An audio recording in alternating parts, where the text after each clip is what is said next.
الإعلام الإسباني شاد الخلعة مرة أخرى لأنه خايف لا تكرر الواقعة ديال إبراهيم دياز. السلام عليكم خوتي ومرحبا بكم.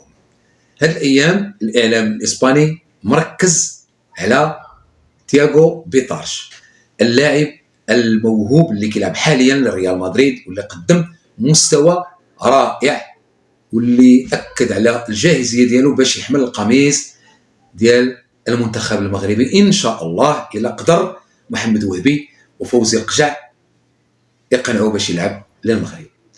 السلام عليكم خوتي ومرحبا بكم. فهاد الايام شفتوا التحركات الجديه ديال الجامعه الملكيه المغربيه من اجل الظفر بالمواهب المغربيه اللي غادي ان شاء الله الرحمن الرحيم تكون اضافه ولا غتقدم لنا الكثير خلال المباريات القادمه وخاصه مونديال 2026 والمشروع الكروي القادم 2030 ان شاء الله لما لا. فالاعلام الاسباني خاصه واحد الجريده الكترونيه اللي سميتها موندو ديبورتيفو بدات تخلي واحد الحيز من الصفحات ديالها موجه لمن؟ للاتحاد الكروي الاسباني، بحال كتقول لهم فيقوا، بحال كتقول لهم عيقوا راه غيطيروا لكم بهذا اللعاب، بهذا المفهوم ديال الدارجه. هاد ديبورتيفو او موندو ديبورتيفو عندها صدى كبير في الاعلام الاسباني وكل شيء كيشوفها، لكن الجميل في الامر ان السي محمد وهبي وفوزي القجع وظفوا السي ابراهيم دياز من اجل اقناع تياغو بيطارش، وهذه طريقه جميله جدا. وراكم عارفين اشنو لقى السي ابراهيم؟ لقى الحب، الحنان، المؤازره، الدفء، ولقى كذلك واحد الجو عائلي. اهم حاجه انه تلقى جو عائلي وسط من اللعابه، ما كتحس براسك انك براني. داكشي اللي كان كيوقع ليه في ريال مدريد في هذيك الفتره، وملي جا لقى داكشي مغاير عندنا هنا خلاه انه يقتنع انه يعاون محمد وهبي وفوزي القجع باش يظفروا بهذا اللاعب الموهوب تياغو بيطارش. فان شاء الله الرحمن الرحيم يوصل ليه الفكره ويبين ليه ويوضح ليه المستوى اللي عندنا ديال اللعابه والمستوى اللي وصلنا ليه من ناحيه البنيات التحتيه ومن ناحيه الاعلام وكيفاش كيستقبلوا الجمهور الى اخره. غادي تشوفوا معايا واحد الباقه خفيف ظريف ونكملوا ان شاء الله الرحمن الرحيم. الاعلام الاسباني، الاتحاد المغاربي او المغربي لكره القدم قادر على اعاده واقعه دياز مع تياغو بيطارش. هذا العنوان جاء في الموقع اللي دائما انا كنستقي منه المعلومات، موقع زنقه 20 للامانه.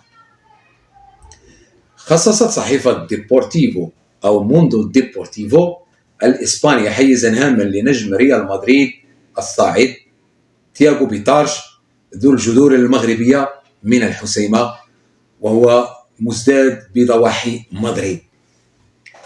هذا الدري كما قلنا عنده جذور مغربية ومزداد بريال مدريد. هنا مشكل كبير، يعني دابا الطفل ملي كيتزاد في واحد المدينة اللي كيلعب ليها وقدمت ليه الكثير إلى آخره كيولي بين المطرقه والسندان، ما عارفش واش غادي يمثل البلد الام ديالو او لا يمثل البلد اللي واكل فيه خبيز كيف ما كنقولوا وغيتشهر فيه. هنا كتبقى مساله يعني صعبه وليست مستحيله عليه هو ولا محمد وهبي والسيد فوزي القجع. فكنتمنى ان هذا الشاب يحاول يجلس وما يتسرعش وياخذ القرار الصائب، وكنتمنى من قلبي انه يجي يلعب لينا، لأن المغرب غادي يقدم ليه أشياء أخرى وأشياء كثيرة إن شاء الله الرحمن الرحيم، لأنه غيلعب للبلد الأم. واعتبرت الصحيفة الإسبانية المتخصصة أن الجانب المغربي تحرك بشكل جدي لإقناع اللاعب الشاب والموهبة المتوقعة بالنادي الملكي من خلال التواصل المباشر مع اللاعب. تواصل مباشر ماشي بالتليفون أو لا ميل او لا بشي طريقه اخرى بزوم الى اخره، مباشره قصدوا مشاو عنده كبروا به. هذه هي الاشياء الفارقه اللي كتعجبني في الجامعه الملكيه المغربيه، انسان كتكبر به. هادشي راه دار الصحافه الاسبانيه دار في خاطرها، كتمشي حتى لعنده كتنقل كتمشي وكتستقبلو كتريح معاه وتبين لي بانه حنا محتاجينك، انا بيزوان دو توا، حنا محتاجينك تلعب معنا وغتعطينا الاضافه، وغادي يكون لك واحد الصيت كبير عندنا بين الاسود. هذا شيء يعني يحسب للجامعه الملكيه المغربيه.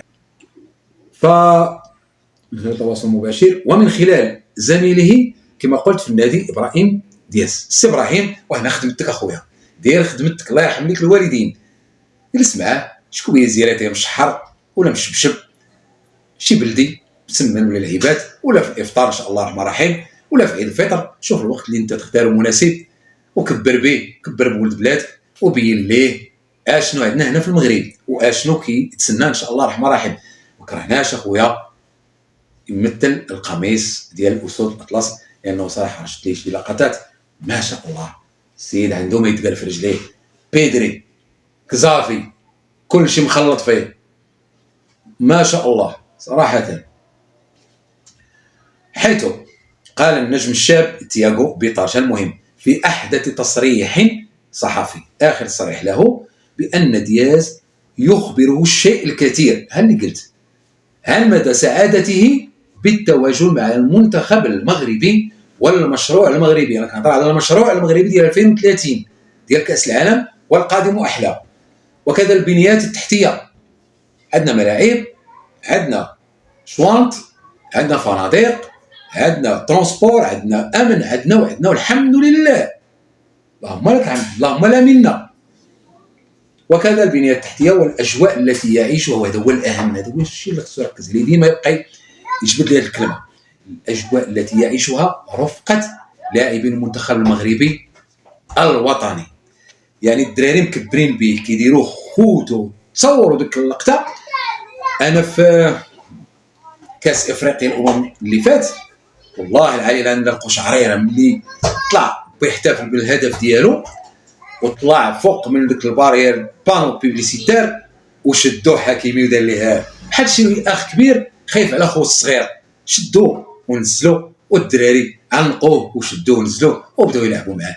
هنا كيبين ديك العائله اللي قلت عليها انها كاينه وسط من هاد اللعابه، ديك الروح ديال العائله اللي كان مفتقدينها من شحال هادي دابا كاينه. شكرا لوليد الكراكي من هذا المنبر، خدمتي بزاف، كنتمنى محمد وهبي حتى هو يعطي الكثير ويمشي على هذا المنوال، وان شاء الله الرحمن الرحيم يغير في التكتيك ويغير بزاف ديال الامور، وكله التكتيك ديالو كله التفكير ديالو. كنحترموا جميع المدربين المغاربه من بعد الدزاكي من طاوسي من الى الى الى الى الى حتى محمد وهبي، ان شاء الله الرحمن الرحيم يقدم المنتخب المغربي الاضافه.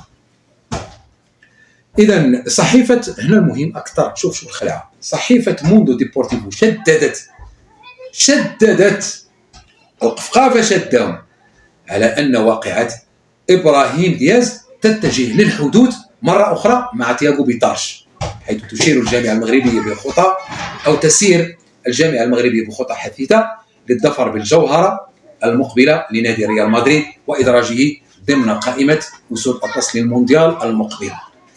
هذيك الشدادات يعني كتقول لهم نوضوا راه غيسرقوه لكم، وان شاء الله غادي ندوه السي فوزي القجع، يا ربي يدير خدمته كيف ما بدا كيقنع لعاب اخرين، يا ربي يجيبوا. وراه كاين واحد اللعاب اخر غادي نتحدثوا عليه ان شاء الله الرحمن الرحيم في الايام المقبله، اللي غيكون مدافع صلب. وحنا محتاجين الدفاع صراحه، راكم عارفين الدفاع عندنا راه شويه تقبى من الاخر، راه عندنا مشكل في الدفاع. ولكن هذا اللعاب اللي غادي نجيب لكم وغادي نديروا عليه واحد يعني واحد التقرير بسيط خفيف ظريف، غادي تعرفوا على انه محتاجين بزاف، وراه غادي يلعب الاسود ان شاء الله الرحمن الرحيم. اذا اخواني الكرام، كان معكم عبد الله، وكنتمنوا ان هذا اللاعب الشاب الموهوب يحمل القميص ديال المنتخب المغربي. والى اللقاء في موضوع لاحق، والسلام عليكم ورحمه الله وبركاته.